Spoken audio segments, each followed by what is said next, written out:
Good morning, Mr. Morgan. I was a university student in Korea studying business, and it was a great honor to listen to your speech. And I have a question regarding the China's oversupply issue. And China's oversupply issue is getting harder, so eventually one of the major tasks for the new US president is handling these problems.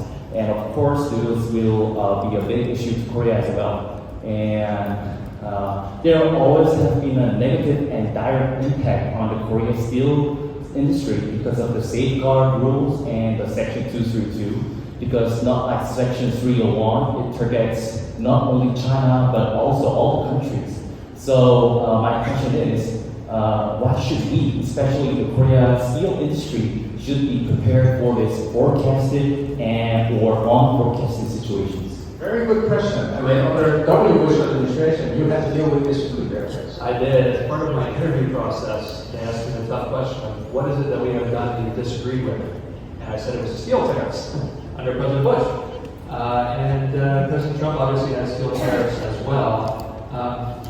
That falls in that camp of those intermediate goods I was talking about. So I think the strategy should be for the Korean steel industry to work with American partners to really demonstrate how that steel is part of the supply chain and helping to keep those finishing manufacturing jobs in the United States whenever that's possible. There's a lot of good economic research out as well about the efficacy of steel tariffs, as it's been tried before. And so we'll certainly be pointing that out as well.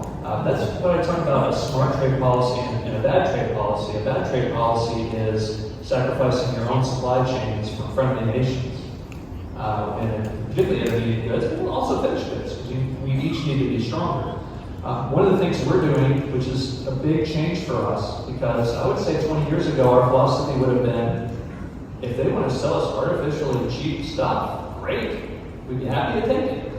And now it's more nuanced and deeper understanding of it, that actually this is long-term very harmful to our productive capabilities. So I would, and I don't think that point of view that I expressed a minute ago, I don't think that's really carrying much weight in Washington anymore. And so that is what we're going to be arguing, that no, intermediate goods are bad, tariffs on partners are not helpful either, but we need to be very aggressive with China. So for Heritage, the new thing that we're doing is we're going to advocate for banning the importation of Chinese EVs into the United States, period. Not a 10% tariff, not a 60% tariff, not a 100% tariff. Banning the importation of Chinese EVs, which they're churning out and trying to flood the market. They're already doing it in Europe.